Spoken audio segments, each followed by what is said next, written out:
The first thing I want to say is that being here with you tonight has filled me with an enormous sense of deja vu. It kind of feels like we've been here before. And I say that because in June of last year, I gave a talk at this same campus, in this same building, on this same subject, which was the US and Israeli attack against Iran. Of course, that was what later became known as the 12-Day War. And now, these pricks are at it again, on a much more destructive scale this time around. Now, I'll say that it's always a pleasure to be invited to speak at these events. But I also have to say that I also look forward to the day when we don't need to have these talks anymore about war and bloodshed and famine and all these horrible things that capitalism engenders. But nonetheless, we do live in a world of war. If we want to end it, the first thing we need to do is to understand it. That's the first step to bringing an end to it. It's, to quote Spinoza, the great philosopher, his advice was neither to mourn nor to weep, but to understand. And that's what we need to try and achieve here tonight, to try and understand what's happening in this particular war. Now, let's bring ourselves up to speed. I'm sure everybody's been following what's been happening.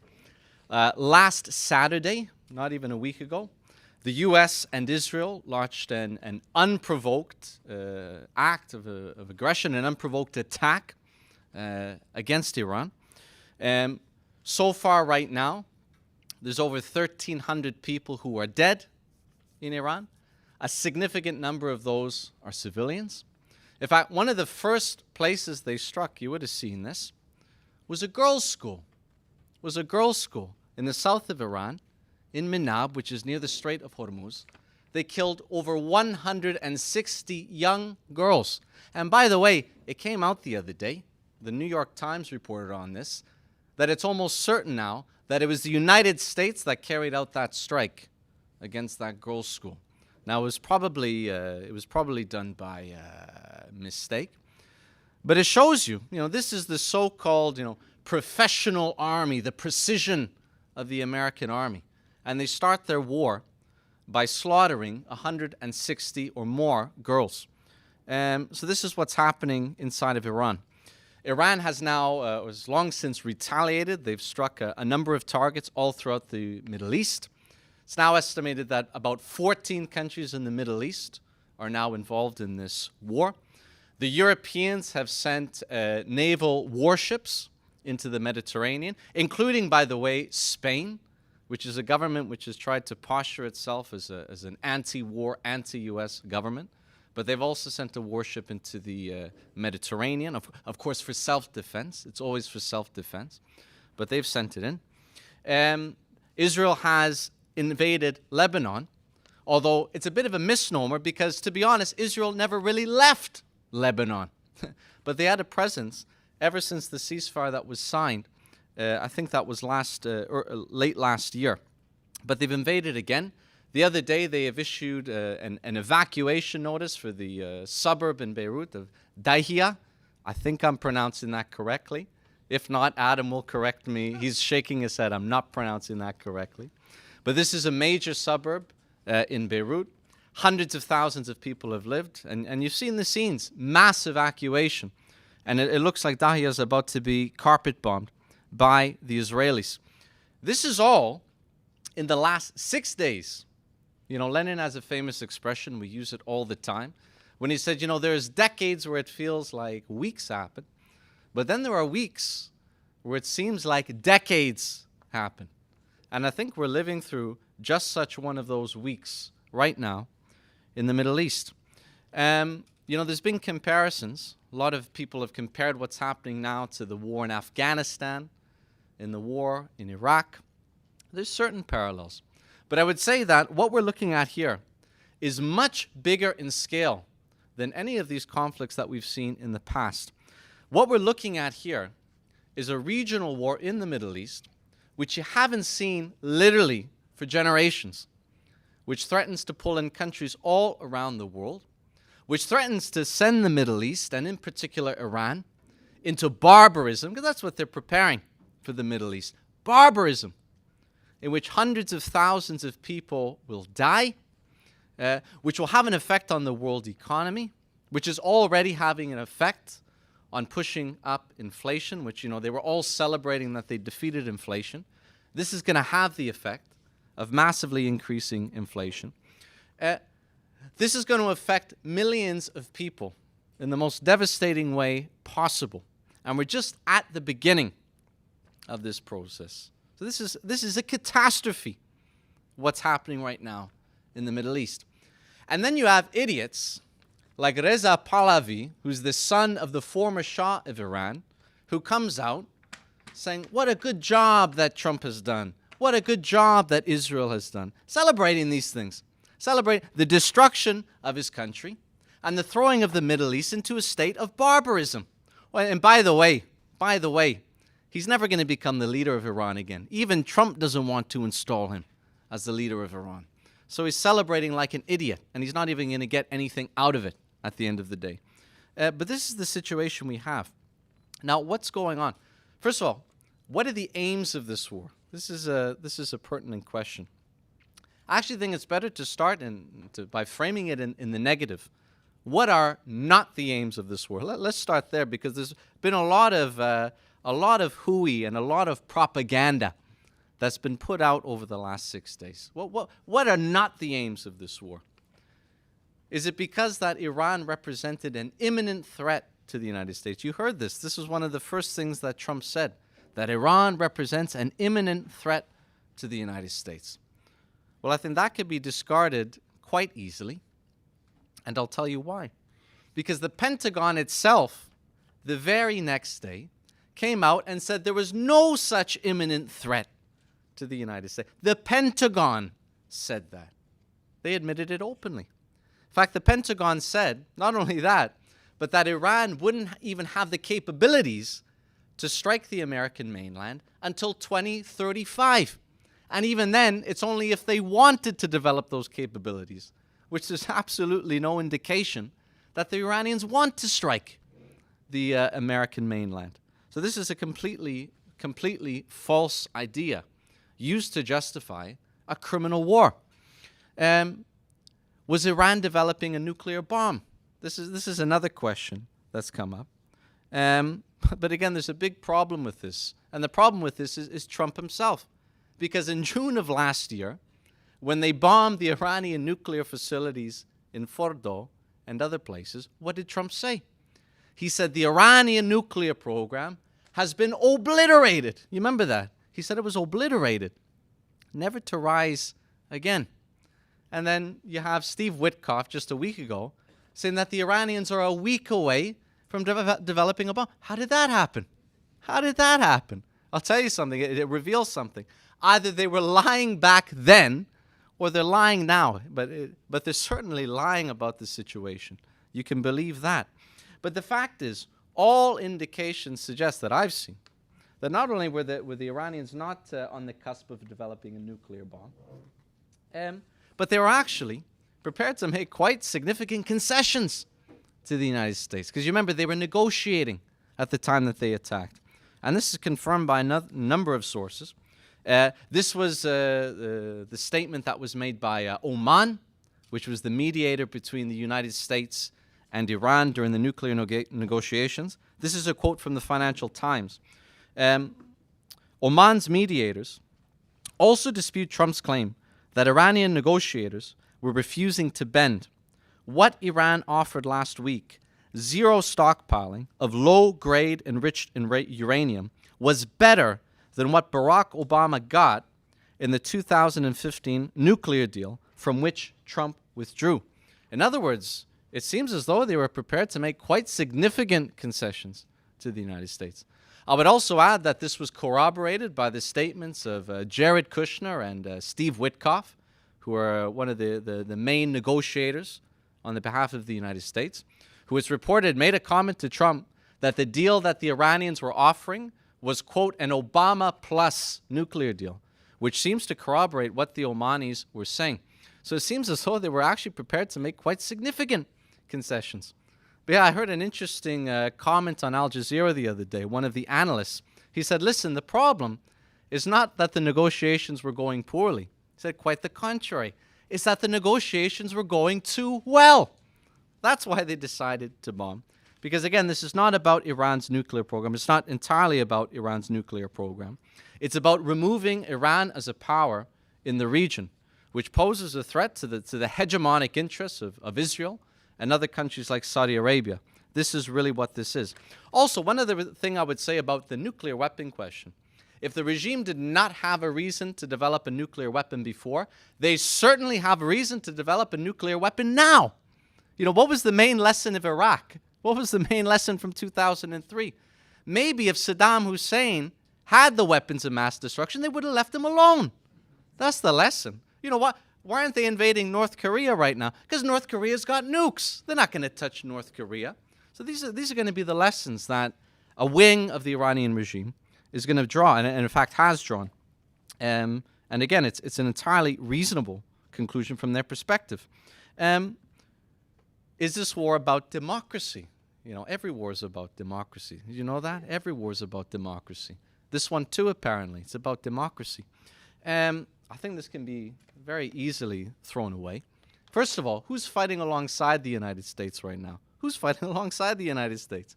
Saudi Arabia, the UAE, Qatar, Kuwait.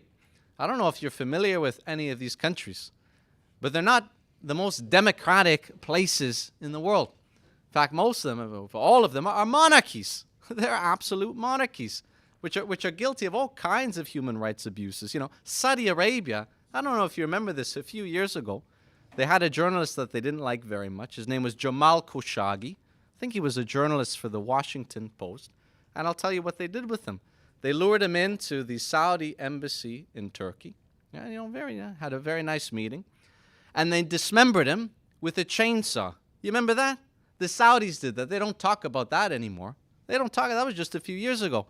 No, but they'll talk about the Iranian hostage crisis, which took place in 1979. That was one of the things. Trump used that as justification. They took hostages in 1979. But again, look at what the allies of the United States are doing. It's absolute hypocrisy. Also, Trump himself has said that he's not interested in democracy. He's not looking to establish a democratic regime inside of Iran.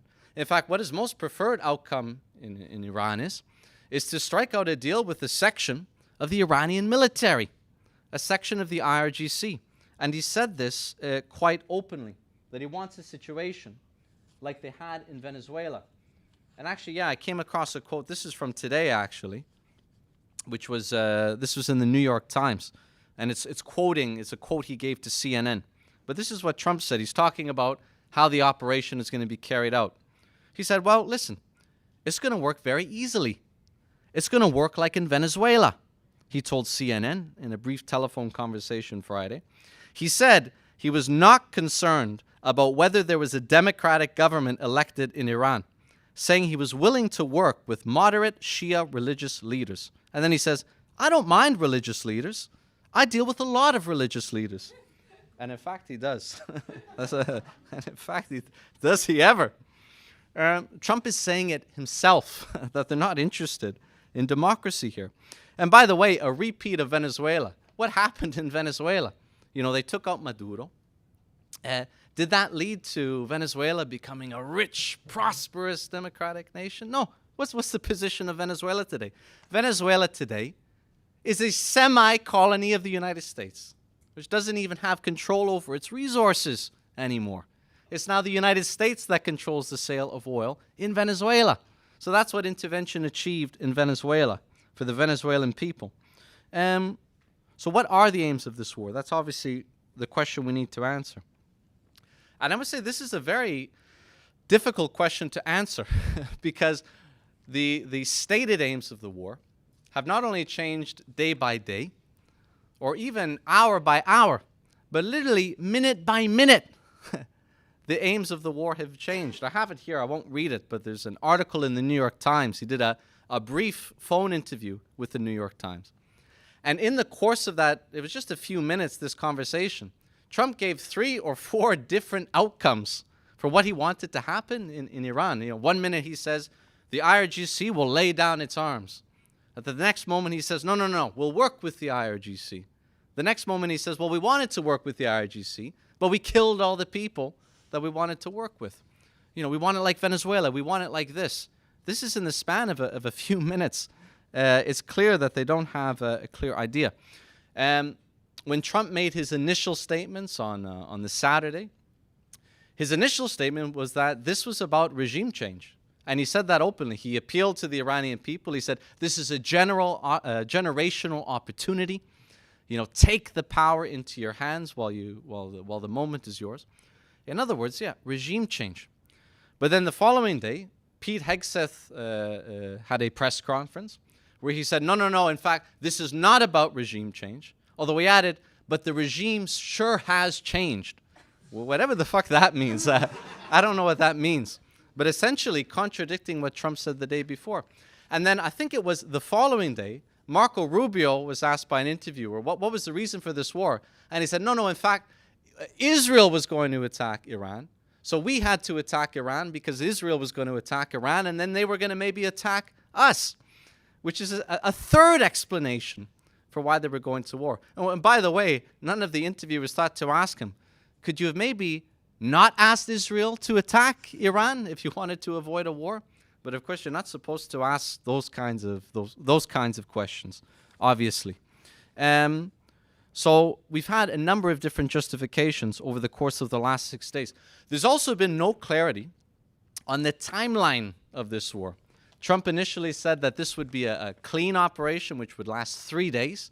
Then he revised that and said maybe we're looking at 4 to 5 weeks. Then Hegseth came out and said it could be as long as 8 weeks. And I saw a post that Trump made the other day.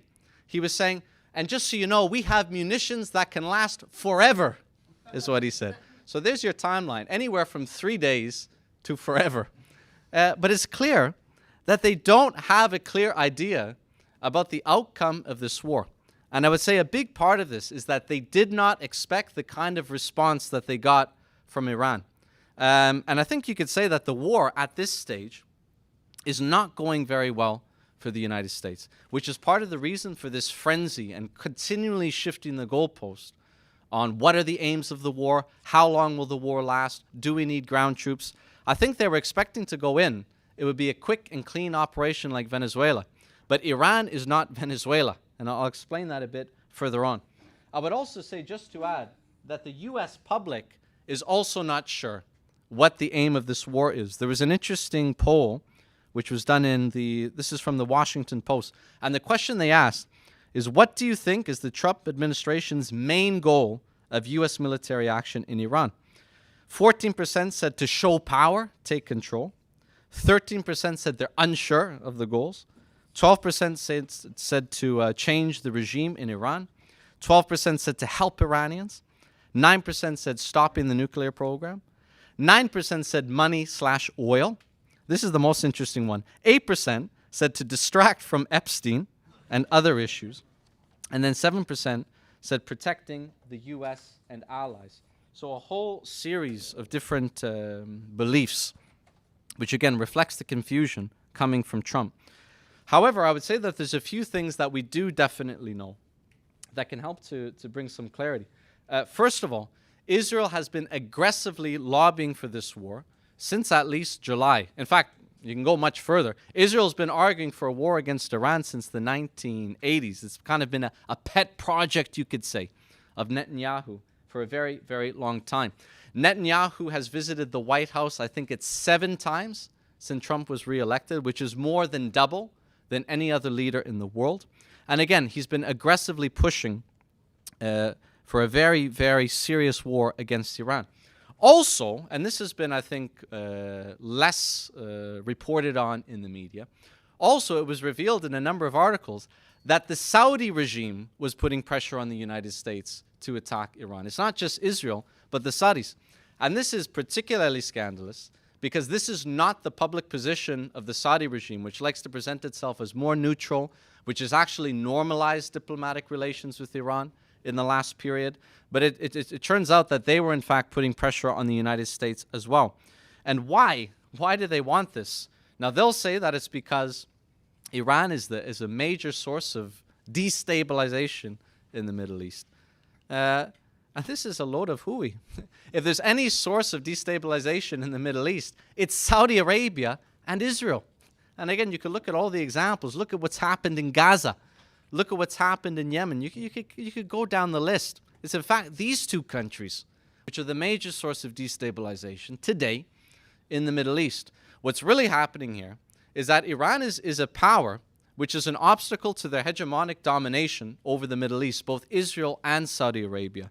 And they want to remove Iran as a power so that they can fully, more sort of successfully expand their influence across the Middle East. This is really what they're trying to achieve here, and they're trying to get the U.S. to do it for them.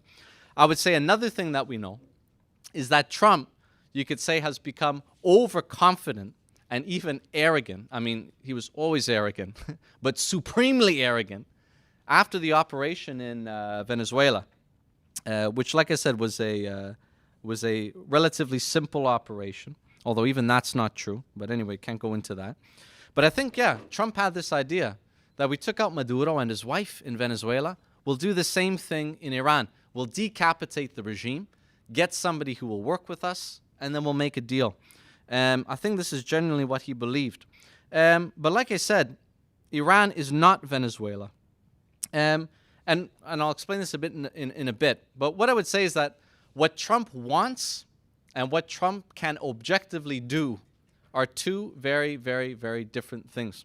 So yes, he wants to carry out a quick and clean operation. But what this war is revealing is that it's not as simple as that. And so a lot of these statements that he's made, for example, that this won't be a forever war, that there'll be no boots on the ground, that can very quickly change. And in fact, you're already beginning to see them climb down on this question of boots on the ground. I think that can develop further over the next few weeks. One thing I want to mention is, what would the overthrow of the Iranian regime by the United States and Israel actually mean? Because one thing I've heard people say is that, well, listen, yeah, Trump's not a good guy, Netanyahu's not a good guy, but the fall of the Iranian regime, this would be a positive thing, right? It would lead to freedom, it would lead to democracy, whatever. And we have to refer back to, I think, history to answer this question. The fact is, there has not been a single case of either U.S. or Israeli intervention in the Middle East which has ever led to the setting up of a democratic, prosperous, whatever, thriving nation. In fact, just the opposite has happened in every single case of intervention by these two countries. And we can go down the list.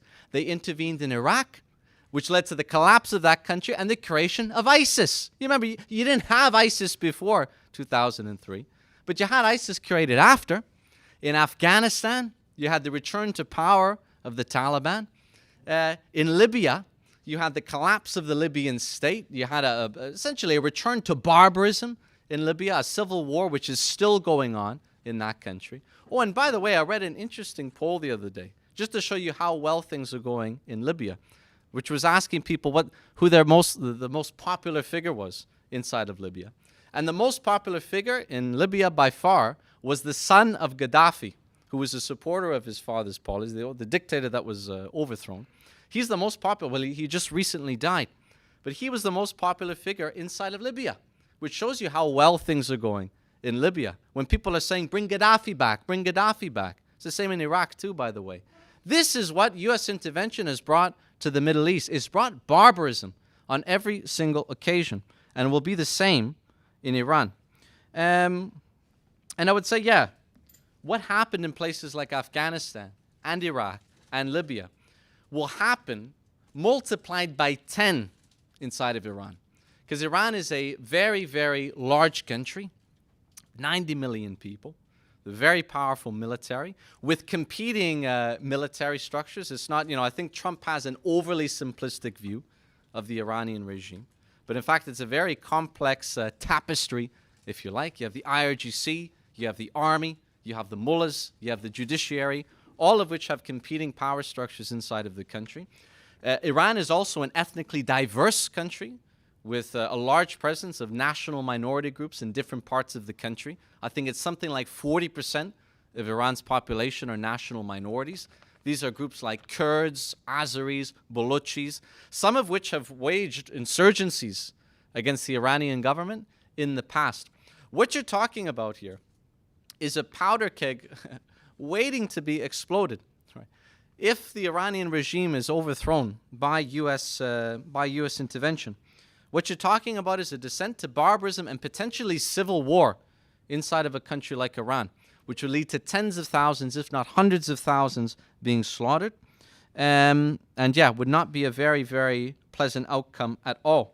And I would also add that Israel and the United States are already working to this end in terms of dismembering the country. There was a report that came out the other day, it was reported in CNN, which says that the CIA is seriously considering providing arms to the Kurdish groups inside of Iran. And actually, they're not even hiding it anymore. Trump came out the other day, I think yesterday, and he said they asked him about the Kurds. Should they invade Iran? And he said, well, I think that would be wonderful if they invaded Iran. And of course, it would be wonderful for him, because what that would allow him to do is to put troops on the ground, but not American troops, to essentially use the Kurds as pawns to do the fighting of the United States and of Israel. So this would be a very nice outcome. Although, again, there's lots of reasons why that wouldn't happen. But anyway, this is a separate question. But all of that being said, so this is the fate that waits Iran if the United States is successful here, and which is why we have to oppose this war. But also, that being said, it's not a given that the Iranian government will lose this war.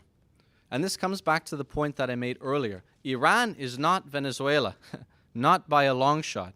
Iran is a country, like I said, of 90 million people, which I think is about 3 times the population of Venezuela.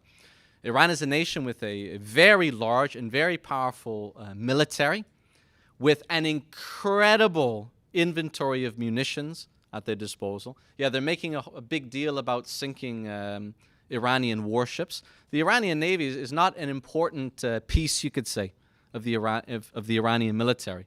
The strength of the Iranian military is in its ground troops on the one hand, and in their ballistic missiles and drones on the other, of which they have an incredible inventory. It's estimated that at the end of the 12-day war, they had about 2,000 or more of the most advanced ballistic missiles, and many, many more drones. And in fact, nobody actually knows how many drones they have. But it's likely in the thousands or even the tens of thousands, the Shahid drones, which are some of the most advanced attack drones in the world. In fact, it's actually been copied by Russia. And in fact, even the Americans have copied the design of the Shahid drone. They're quite effective in striking their targets. So they have all of this at their disposal. And most importantly of all, they have a nation with a very, very deep anti-imperialist history. And this is also a very important factor. You know, Napoleon would say the moral factor in war. It's not just about how many tanks or bombs that you have, but it's also the moral quantities in the population. And there are huge reserves of that inside of Iran. But I would say on the military front, the United States is running into some very significant problems. If you look at the end of the 12-day war, one of the reasons that Trump tried to bring that war to a close when he did, and this wasn't widely reported in the Israeli media or the American media, but Israel was running dangerously low on interceptor missiles, very dangerously low on interceptor missiles, which puts the country in a very, very bad position. And I would say that this problem of a low inventory of these interceptor missiles is still a problem. It's still a problem for Israel. It's a problem for the Gulf states. And it's also a problem for the United States. The United States itself has a very low inventory at the moment of these missiles. Just to illustrate, I have an article here. Because, yeah, it's 2 missiles in particular. The Iranian missiles are incredibly advanced. And there's really only a few missiles in the world that can take them out effectively. That's the Patriot missile and then the THAAD missile. But just to show you the Patriot missile, this one, the PAC-3, this is an article from Business Insider a few days ago. It says that major production contracts have shown that there is a need for more of these weapons. Lockheed Martin's PAC-3 production has continued to increase since hitting 500 in 2024, 500 for the entire year. while other defense firms are also increasing related production. A recent agreement said that over a 7-year period, Lockheed aims to boost Patriot interception production from 600 to 2,000 annually. But that's over the next 7 years. They're right now producing, like the article said, about 600 of these missiles a year. But if you look at what's being fired by the Saudis, the Qataris, the UAE, Israel, the United States, they're firing hundreds of these missiles every single day. And they're running, because of that, very dangerously low on these particular types of munitions. There was another article, this one I think was from Bloomberg, which was talking about the situation in the Gulf states. And it was actually reported that the Gulf states are now in conflict with the United States because they've been demanding more of these Patriot missiles. And the U.S. essentially said, tough luck, we're not giving you. We're prioritizing Israel and our own assets. But this is the situation in Qatar. This is, it's quoting an analyst, some military analyst. It says, attrition strategy makes operational sense from Iran's perspective. They are calculating the defenders will exhaust their interceptors and the political will of the Gulf states will crack and put pressure on the U.S. and Israel to cease operations before they run out of missiles and drones. And then it said about Qatar that Bloomberg suggested Qatar's Patriot missile stocks could only last 4 days at present usage rate. Doha has reportedly pushed for a quick resolution. So this is the situation that you see inside of the Gulf states. They are very, very dangerously low, and they're exposed to Iranian missile fire. I would also say that part of the reason that they're low is because they gave all of their missiles to Ukraine in the last period. And I saw at least I found it, a funny article today, that apparently the U.S. have called Zelensky and are now asking for him to send the missiles back so that they could defend the Gulf states. But it shows you how desperate the situation is. And yeah, it's not as rosy and as strong as the United States and Israeli militaries are making it out to seem. Also, the cost is massively imbalanced in the favor of Iran. The Patriot missiles cost about $4 million to manufacture each missile. The THAAD missiles cost about $13 to $14 million to manufacture. But the Iranian Shahid drones cost $20,000 on average to manufacture. And the Iranians pump them out like they're Pez candy, these Shahid drones. This is a fact. Yeah, there was one analysis who said, firing Patriots at the Shahid drones is like throwing Ferraris at bicycles. And this is really what it is. Although I don't know any bicycles that cost $20,000, but maybe a motorcycle, or I don't know. Anyway, this is not the point. It's a metaphor. But what you have is a situation where effectively the longer that this war goes on, every day that this war continues, it slowly passes into Iran's favor. Because Iran is in a situation where it really just needs to wait them out, to deplete the interceptor missile stock, which will then provide major openings into the Gulf states, major openings into Israel, and so on. Yeah, I saw on a news program the other day, they were quoting, apparently it's a quote from a Taliban commander, a comment he made to, I think, a U.S. official during the time of the Afghanistan war. And he said, listen, you've got the watches, but we've got the time. In other words, you can have all the fancy technology in the world, but we just need to wait you guys out. If we wait you guys out, then we win. And I think this also applies to the situation that's developing in Iran. What this could mean is a very humiliating climb down for both the United States and Israel in the next period. And there's a massive element of gamble, you could say, in this war that they're carrying out in Iran. Iran is not Venezuela, and they're quickly learning that Iran is not Venezuela. This is the military situation. I would also say that one other advantage that Iran has is the Strait of Hormuz, right, and access to the Strait of Hormuz, which is now effectively sealed. There's very few, if any, ships that are now passing through. Obviously, this is the waterway adjacent to Iran. About 20% of the world's oil passes through the strait. About 20% of the world's gas passes through the strait, most of which comes from Qatar. Qatar has now suspended, effectively, its gas operations, which means there's no gas going out of the strait at the present moment in time. In fact, they actually said that just to restart operations inside of Qatar would take 4 weeks after the hostilities end. So this is going to have a massive, massive effect on the price of gas. Also, not just gas and oil, but one element that's sort of been overlooked is also fertilizer. A lot of the products that go into making fertilizer also pass through the Strait of Hormuz. And just to give you an idea, there was an article today, but these are some of the components that go into making fertilizer. But urea, I think I'm pronouncing that right, 30% of the world's urea production goes through the strait. 20% of the world's ammonia passes through the strait. 22% of the world's phosphate fertilizer passes through the strait. 45% of the world's sulfur passes through the strait. And this is at a time, I would add, that we're going into the spring. This is when farmers tend to buy fertilizer. I don't know if we have any farmers in the room today. But why do I bring this up? Because fertilizer, when the price of fertilizer goes up, this has a massive impact on the cost of food, a massive impact on the cost of food. And this will have a particular effect on a country like Canada. I don't know if you saw, but Canada now has the highest food inflation. I think it's among G7 countries. That's about to go a whole hell of a lot higher because of the increase in the price of fertilizer, which is one of the consequences of this war.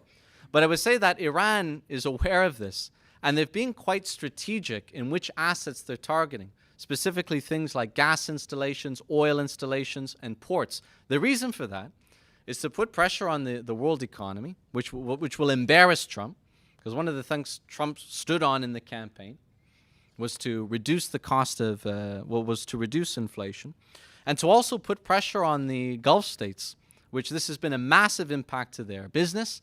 It's been a massive impact to their prestige. For years, they presented themselves as havens of stability, billionaires and millionaires' playgrounds, and that's all now been shattered. And I think one probable outcome in the next few days is that it will be the Gulf states demanding that the United States suspend the war because it's having an impact on them. And again, Iran is leading into this, and it is having, I would say, quite an effect. Now, all of this, the reason why this is important, the increase in the price of oil, gas, fertilizers, so on and so forth, is because the impact this will have on public consciousness. We are going to have to pay for this war. If not through our taxpayer dollars, then when you go to the gas pump, when you go to the grocery store, you're the ones paying for this war. And this is now being processed by millions of people, including in the United States. This is having a profound effect, or will have a profound effect, on consciousness in the next period. One thing I would point out is this is one of the first major U.S. wars in modern history where it started with almost no public support. This has not been the case. The only exception to that was Libya, which Obama launched that war, by the way. It wasn't the Republicans, it was a Democrat, Obama, who launched that war. But if you look at, for example, the Afghanistan war, 90% of the American population supported the invasion of Iraq because it came after 9/11. You saw similar numbers in Iraq.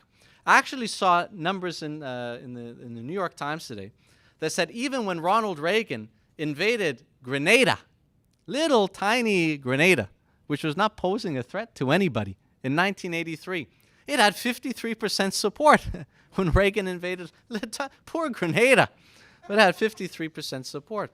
This war, before it even began, only 25% of the American population said they support. This is an astounding development. You have all of these in the liberal media. These people are saying, the problem, the Democrats say this.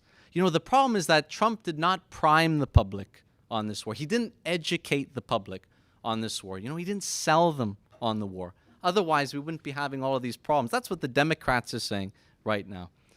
I think they've been very educated. In fact, I think the American public has been overeducated on the question of war. They're sick and tired of these forever wars. That's why they voted for Trump in the first place, because that's what he promised on the campaign trail. No more forever wars. You remember that? No more forever wars. No more ground troops. No more, subsidizing conflicts in the far-off Middle East. He said all of these things, and people believed him.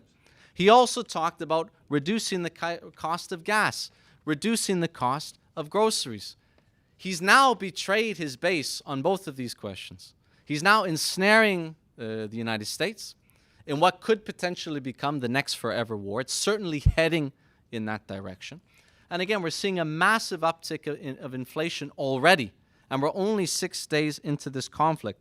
This is going to have a massive, massive effect on American public consciousness, and this will be an element, I would think, in accelerating the class struggle in the United States in the next period, including amongst Trump's own base. And I think this is quite significant because, yeah, you could say quite a loyal base up until this point in time. But when they realize what's going on, this is going to create a cleavage within that movement. And you already see it happening. You know, you could say with the, Tucker Carlson wing, if you like, of the MAGA movement. And Tucker Carlson, I hate to say it, but I love watching his interviews, Tucker Carlson, because he's a complete reactionary on many things.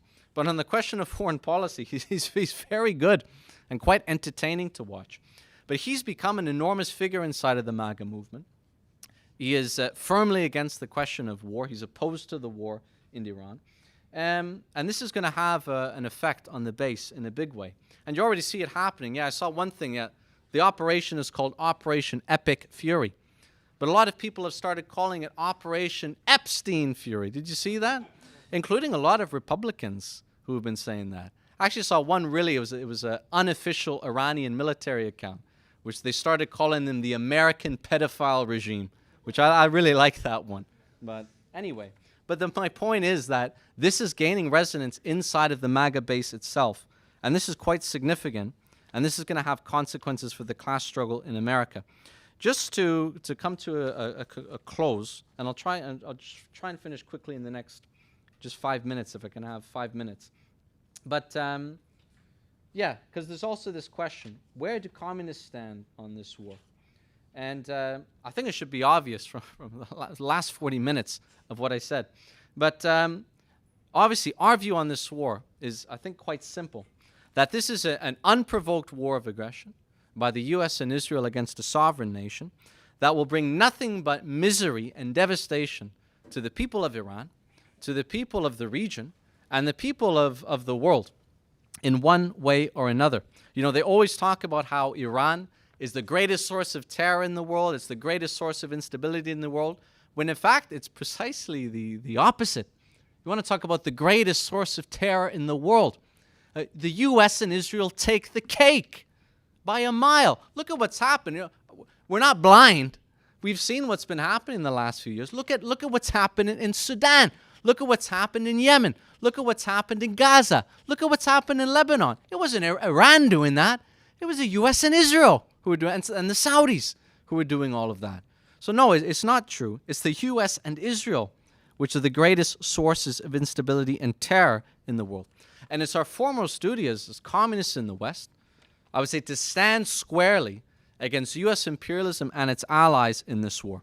That doesn't mean that we support the Iranian government, that we support the mullahs. The mullahs are, of course, guilty of a great many crimes, particularly against the Iranian working class. That's a separate discussion. But what we would say is that it's the task of the Iranian people, and no one but the Iranian people, to deal with that regime and settle accounts with that regime. And will settle accounts with our regime in the United States, and in Canada too. Now, I don't have a lot of time, but I have to mention our stupid Prime Minister. I think he must have taken 16 positions on this war in the last 6 days. This guy, he's flopping around like a fish. He's flopping around like a fish. But you know, this guy, he started out by saying how he's going to stand up to the United States. Remember, we're going to go elbows up against the United States. He gave that fantastic speech in Davos. All the liberals loved that. Oh, what a beautiful speech. And he wrote it himself. What does he do? What does he do? The minute the bombs start flying, he's one of the first world leaders to say, I support that. They hadn't even said what the aims of the war were yet. But Carney, I support that. I support that. Then he got a little bit embarrassed, and he pulled back the following day. But let's be clear, he still supports the strikes against Iran. What did he say? He says, well, with regret. We support it with regret. What does that mean? Well, he clarified what he meant. He regrets that Canada wasn't told about it before it happened. What about us? You know, we're imperialists too. We should, and this exposes, these liberals, they're not against war at all. They just think, listen, no, that's not how you bomb a country. This is how you bomb a country. You got to get the Macron involved and Merz involved, and Carney's got to be involved, and you got to try and go through the United Nations, and then you bomb them.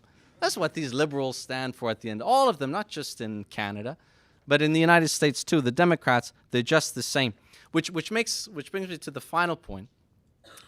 Doesn't matter who's in power, whether it's the Republicans, whether it's the Democrats, whether it's the conservatives, whether it's the liberals. What we see is that war is a feature of this system. And this is what we say as communists. War is a feature of capitalism. It's built into the DNA of capitalism. What is war at the end of the day? It's not a very complicated thing. It's spheres of influence, conquering markets, conquering regions, money, profits. It's not very complicated. Lenin explained this a long time ago in his book Imperialism, which I'd recommend you read if you haven't read that text yet. But this is what it is. And it's not just Marxists who say that. You had Clausewitz, who's the great military theorist. It's a famous expression. It gets misquoted, though, because they say, that politics is what is it? No, I mixed it up. That war is the continuation of politics by the means. But in fact, he put it in a different way. I read it recently. I read his book recently. He said, no, war is the continuation of political commerce by other means. And Clausewitz was not a Marxist, but he was stating a fact. It's about business at the end of the day. It's about profits. It's about power at the end of the day. All of this is a function of capitalism. When's the last time we had a year that a war didn't break out somewhere in the world? It hasn't happened. There's wars breaking out left and right. In fact, there's more people dying in wars today than at any single point since the Second World War. Look it up. That's the situation that we live in today. That's what capitalism means for the population of the world. And what we say is that if you want to end war, at the end of the day, you have to end capitalism. If you want to take the Epstein class out of power, you got to get rid of capitalism, which is at the root, which creates these pedophile, genocidal maniacs at the end of the day. And to do that, you got to build a party. There's no other way that's been shown in history to achieve that aim. So this is what we're organizing towards. So I'll leave it there.